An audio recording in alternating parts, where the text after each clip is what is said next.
From director Yorma Takone comes Over Your Dead Body, a gory action comedy that pairs Samara Weaving and Jason Segel as a dysfunctional married couple who retreat to a secluded cabin to repair their relationship. But what they don't know is that they're both plotting to murder each other. Also starring Timothy Olyphant, Juliette Lewis, and Keith Jardine. Don't miss Over Your Dead Body. Starts Friday, only in theaters.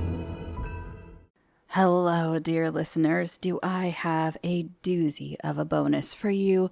This is an episode of the Antiquarium of Documented Atrocities.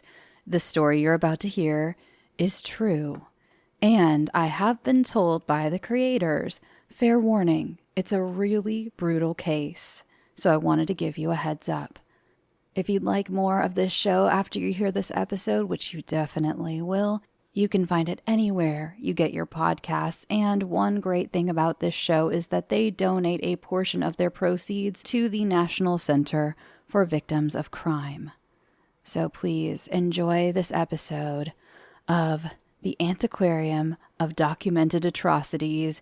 This episode is Case A004, the Ouija board threesome. I can hear the breath through the wounds. Just relax, please, Anthony. I found you. You're okay. Ma'am? Yes, I'm covering his wounds right now.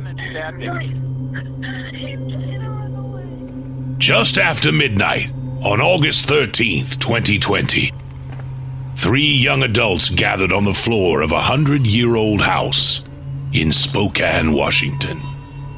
How are things going at first? At first, we were playing. It was pretty weird. We were playing on a Ouija board. Playing on a Ouija board? Yeah.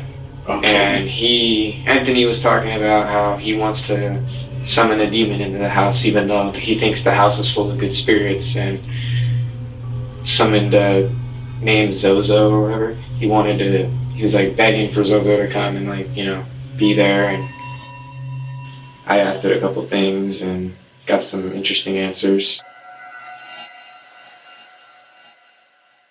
It wasn't long after when dispatchers received a disturbing call from the residents. The caller is frantic. Words overlap in a cavalcade of terror. Hello?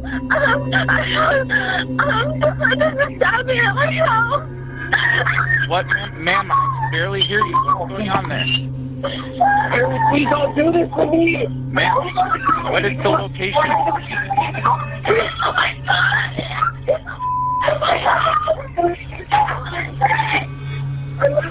What?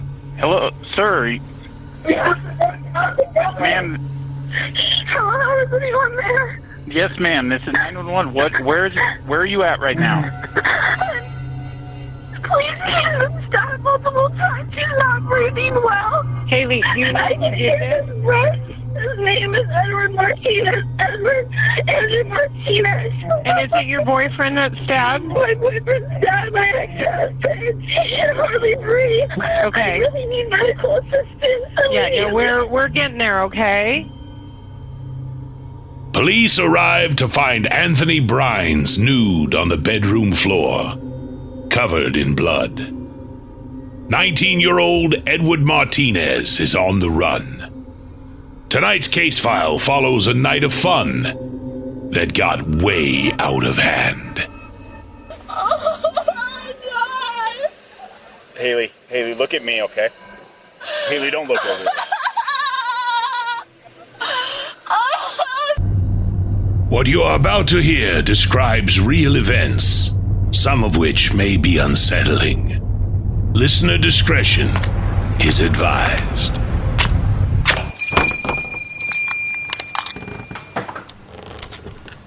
Good evening. You've reached the quiet end of the Antiquarium. Tonight we step briefly into the back room I keep closed to the passing crowd. I call it the Archivum Malorum. A simple name for a simple purpose. A private archive of documents, reports, recordings, and the grim accounts of human darkness that history tries to misplace. This is case number A004. The Ouija board threesome. Welcome to the Antiquarium of sinister happenings and documented atrocities.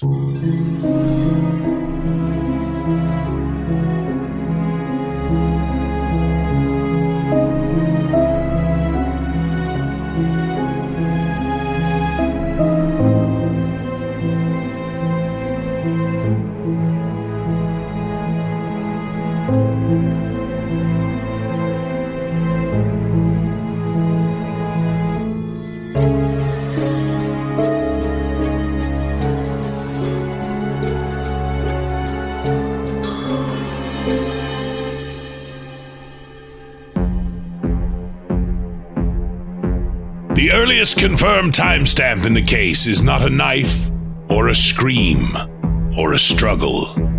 It's a call received a little before 6 in the morning on August 13th, 2020. The caller is described by Spokane police as a distraught female reporting a stabbing, saying her boyfriend had viciously attacked her ex-husband and fled. That single sentence contains the shape of the entire story about to unfold. Boyfriend, ex-husband, one address, one night, and a violent act that collapses whatever fragile arrangement had been holding them together. But that arrangement did not begin as a crime story. It began as a marriage. So much, but we were all like messing around in the bedroom, and Okay. he Just prior to this, snapped, and he was all into it, and I don't know why. was everybody drinking today? Yeah. Okay. So you guys were all messing around in the bedroom. What precipitated the stabbing? I think that he couldn't get there, or he couldn't get hard, and I think that he was just intimidated or something. By your ex? So that's why he's nude? Okay. How did the stabbing occur? We were just messing around on the bed, and he said it was okay. And the next thing I know, Said what was okay? Edward said it was okay that we were messing around. Okay. And then he started stabbing Anthony in the back, and Anthony said, "Ow, stop, what are you doing?" And I just jumped off the bed, and he just kept stabbing him.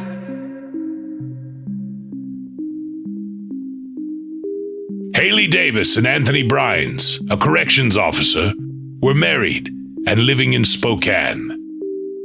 At some point, after an argument, Haley left for the Tri-Cities to be with family. While there, she downloaded a dating app where she met 19-year-old Edward Martinez from Sacramento, California. Their relationship formed quickly, and less than a week later, Haley drove to Sacramento to live with him. Within a month, the two of them returned to Spokane to collect Haley's belongings at the home she had shared with her husband Anthony. Although allegedly Eddie didn't know the couple wasn't yet divorced, Anthony was well aware about the relationship the two shared and appeared to be okay with it, even letting them live with him for close to 3 months. Haley and Eddie didn't have enough money to get back to California. Anthony still loved his wife, and because he did, felt like it was best if he befriended Martinez and helped them out. Jurors were later told that Anthony also wanted to ultimately reconcile with Haley. Sources do not describe constant chaos in these months. A later spokesman review report described them as living there, seemingly without any issues. That is, of course, until the evening of August 12th. Haley Davis, 22, and the two men were enjoying the night, drinking gin and smoking marijuana, even taking time out to conduct a seance in an attempt to conjure up a demon. Eventually, Haley and her estranged husband agreed to have group sex. At about 3:30 a.m., the trio heads to the master bedroom. What happens next is a sequence of events that prosecutors and defense attorneys would later argue about. Because the legal difference between first-degree murder and a lesser homicide turns on one single word: premeditation. But the record contains an admission from Eddie that prosecutors relied upon, that the premeditation began in the bedroom. The court opinion describes this point with unusual clarity.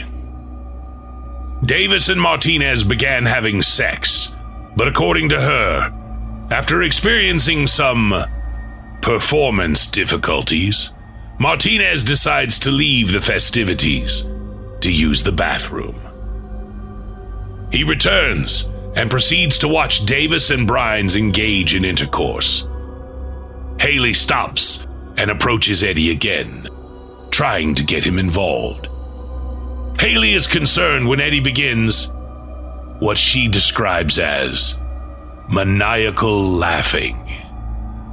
It is later that Eddie admits his premeditation started regarding the murder of Anthony Brines.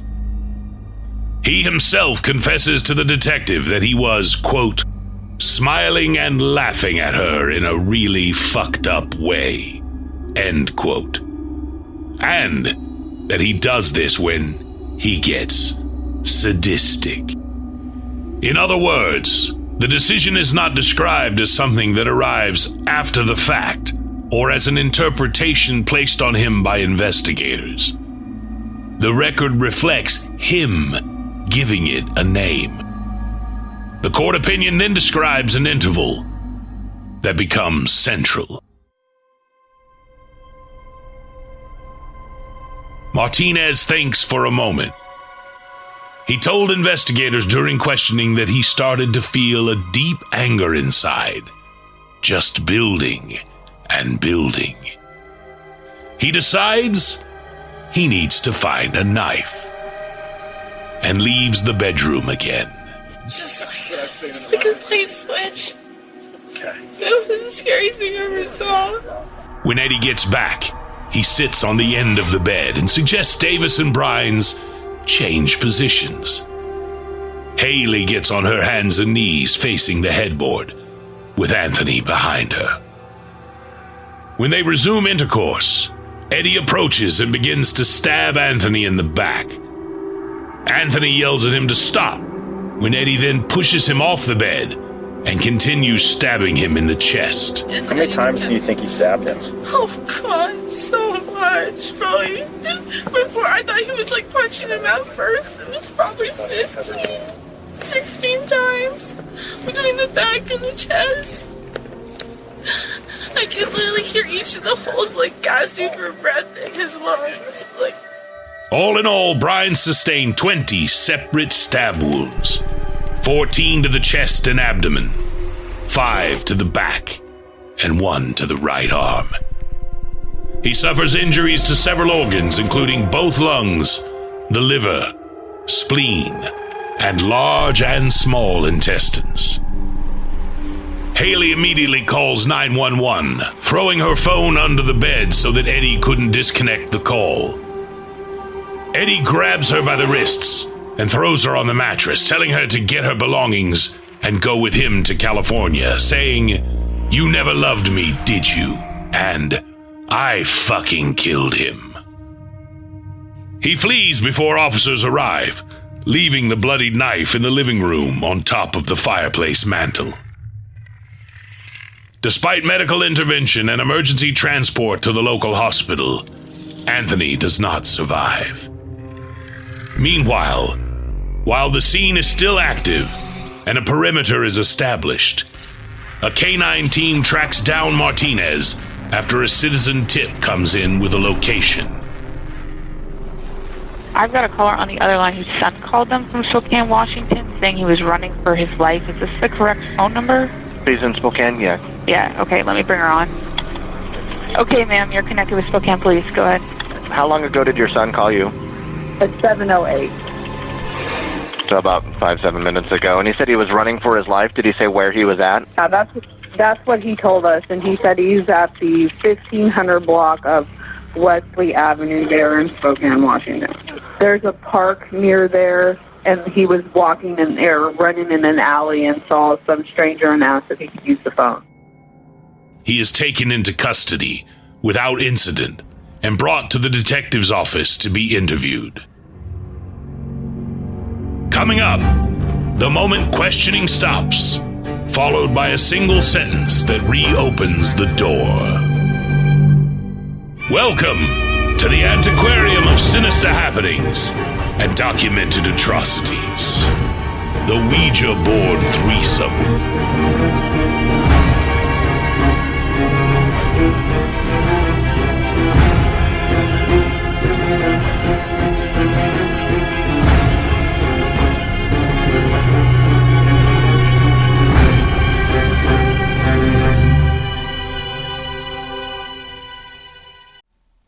This week's episode is brought to you by Well Go USA's new creature feature horror, The Yeti, only in AMC theaters April 4th and 8th and on digital April 10th. When an oil tycoon and a famous adventurer disappear into the frozen wilderness of northern Alaska, a hand-picked rescue team ventures in to bring them home. But they're not alone. They've crossed into the Yeti's territory, and the brutal elements are the least of their worries.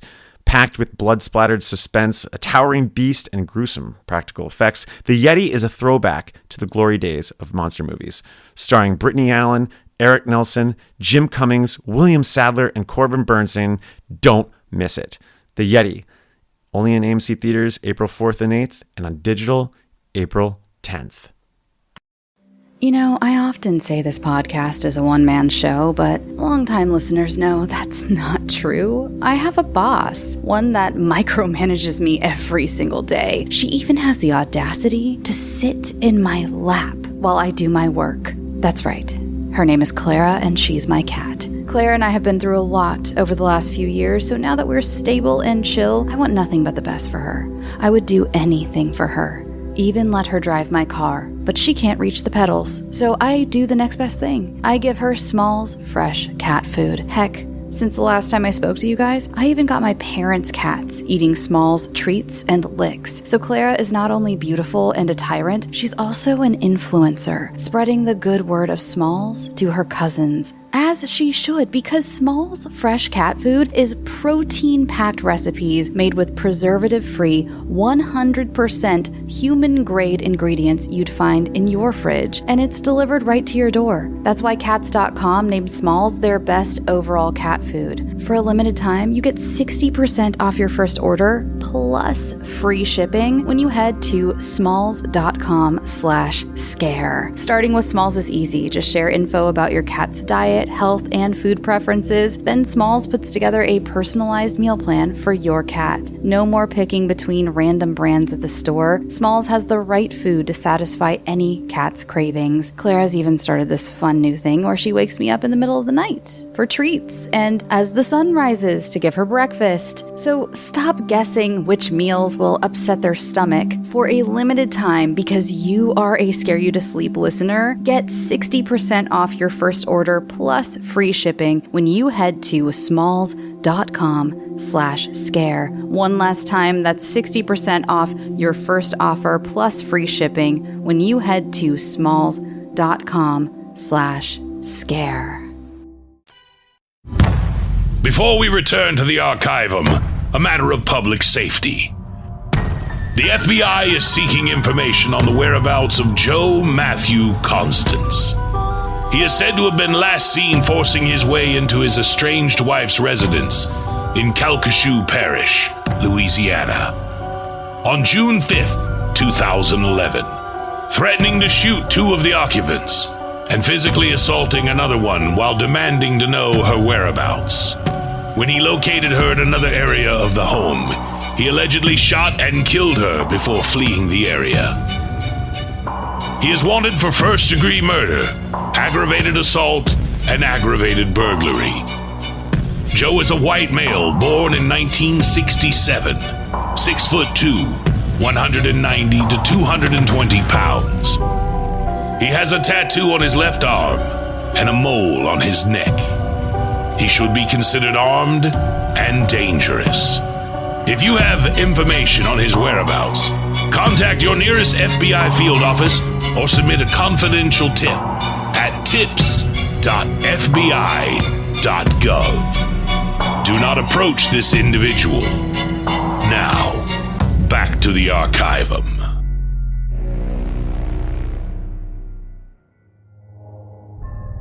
19-year-old Edward Martinez finds himself in a police interrogation room in Spokane, Washington, handcuffed to the floor by a chain. He is interviewed by Brian Sesnick of the Spokane Police Department. With these rights in mind, do you wish to answer my questions? Is it alright if I have a lawyer present? You would like a lawyer? Yes. It is. Upon ceasing questioning, Detective Sesnick informs Martinez that he will be booked into jail for first-degree murder. This moment becomes the hinge. So what's going to happen? We're going to have someone come in here.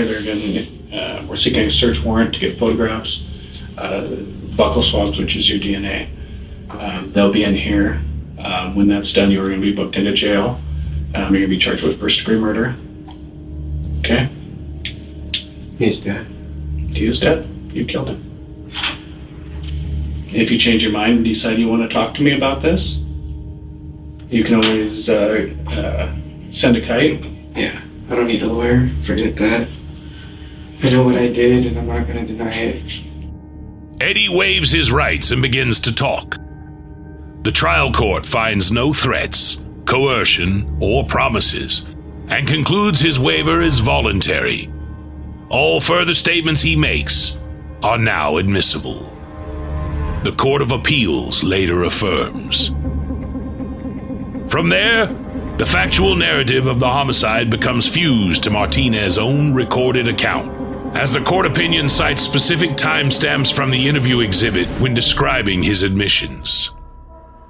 He talks about returning to the bedroom and seeing Brines engaged in intercourse with Davis, being told to join in, and his internal shift. Haley comes on to me, wants me to have sex with her, right in front of him, and he's sitting like right there, like on the corner, at that distance from the bed. And so, whose room are you in now? We're in ours, and he's just in there. I was really drunk, so I couldn't work anything up for some reason. I get that drunk sometimes. I can't. My body just goes numb. And I have So you couldn't get hard? Yeah, basically. Okay. So what happens next? She starts trying to get me somewhere. It's not working. I don't know. We start messing around, and then Anthony starts coming up, rubbing mine and her feet, and just, I don't know, like, it made me feel uncomfortable, but I was already uncomfortable, so It just like added to it, and I don't know, I started feeling a deep anger inside of me, just building, and like after a while, I literally took a step in the bathroom, light wasn't on, and all I can think in my head, as soon as I walk in that bathroom, is like literally I went to find a knife and then lost it. And then obviously you went back to the bedroom. Right. And did you say anything to them? No. I actually kind of did this pretty sneaky. And that's what I feel bad about, is I was pretty sadistic about it. I took the knife and I literally hid it between my ass cheeks, so no one would see me walking in. And you were completely naked at this point? Yeah. Okay. He admits the stabbing begins in the back and continues after he pushes Anthony off the bed and ends with stabbing him in the chest. And I just did what I never thought I would do, ever. It was when I came back in the room taking a piss. Mm-hmm. And I see him not giving a telling me to join in, knowing that I'm not going to. Mm-hmm. And I don't know what it was, but just seeing that and thinking about like just everything else adding up, I felt like nothing mattered. And like literally, I said, F it. And I feel bad about it now. Like I feel remorse now. I genuinely miss Anthony because he was an alright friend.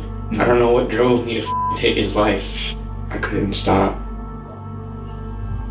Like, because I used to go hunting. So I know the feeling of taking life.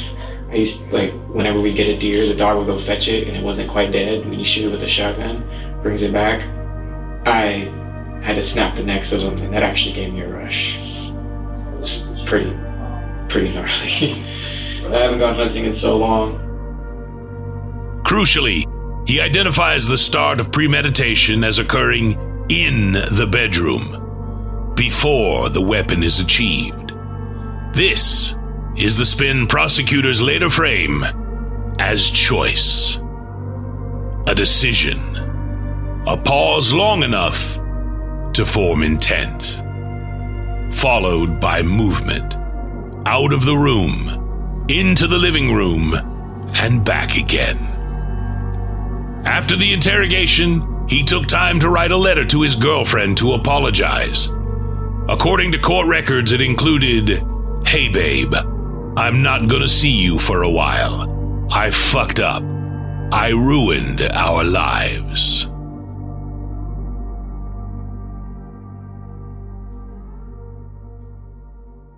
In September 2020, the state of Washington charges Edward Martinez with premeditated murder in the first degree. He was incarcerated in the Spokane County Jail on a $1 million bond. The case proceeds through the slow machinery of criminal court, motions, hearings, the confession hearing, the management of evidence, and witness preparation. The case wouldn't go to trial until April 2023, when Eddie is 22 years old.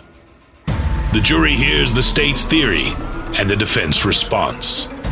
Deputy Prosecuting Attorney Michael Jolstad characterizes the case as a series of choices, culminating in the moment Martinez chooses to get a knife and stab Brines with intent to kill. The defense disputes premeditation. In a later sentencing report, defense attorney Chris Bugby argues the murder was not planned, saying Eddie did not know the episode would occur that night. He told jurors that his client was manipulated and abused by both Anthony and his wife to a breaking point that ended with an unintentional fatal stabbing. According to him, Eddie was under severe emotional pressure from his two sexual partners. A pressure that caused him to lash out uncontrollably and unexpectedly. This girl has created this situation. This person who stabbed my nephew, she is just as responsible for this as he is. The Ouija board was also a factor. Martinez stating he felt like something overtook him after taking part in the demonic seance. Defense also went on to suggest that Haley began the relationship simply to get back at her husband, and that Anthony was just going along with the program to get his wife back. Even alleging that the two had been communicating behind Eddie's back, with plans to send him back to Sacramento with an airplane ticket. Those arguments occur against the medical facts and the admission in the recorded interview. The jury returns a verdict. Edward Martinez is found guilty of first-degree murder. At sentencing, Spokane County Superior Court Judge John Cooney sentences Martinez to 324 months, 27 years in prison. The sentencing report includes impact statements from Brian's family members describing their loss, and the court's remarks on the sheer brutality of the stabbing. Martinez appeals. He argues the trial court erred by admitting his confession and that there was insufficient evidence to prove premeditation. On February 11th, 2025, the Washington Court of Appeals, Division 3, affirms the conviction and the trial court's rulings. The opinion concludes that, viewing the evidence in a light most favorable to the state, a rational tier of fact could have found premeditation beyond a reasonable doubt. Noting that Martinez procured the weapon, brought it to the bedroom, and confessed to premeditating the killing. As for Haley Davis, the sources provided here establish her role as the caller and as the link between the two men, wife of Anthony Brines, and romantic partner of Edward Martinez at the time of the homicide. Any physical between you and him ever before this? No fighting at all? Mm-hmm. He never... How was you and Haley's relationship? Because obviously, I can only imagine the stress that you put on. Well, our relationship was pretty rocky for a while. Like, not too rocky, like, we genuinely love each other. At least I feel like. Mm-hmm. Even if whatever happens, you know, I honestly feel like we have a kid on the way. You do? She's pregnant? I did not know that. So what do you want me to tell Haley?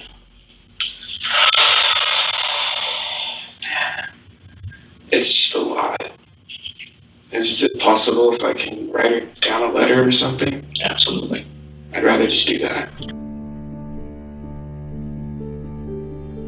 There are cases built out of strangers, an unknown suspect, a random victim, a motive that is never fully mapped. This one is built out of something smaller and more suffocating. 3 people who know each other, sharing one address and one night that begins with intoxication and suggestion and ends with a decision made in a bedroom.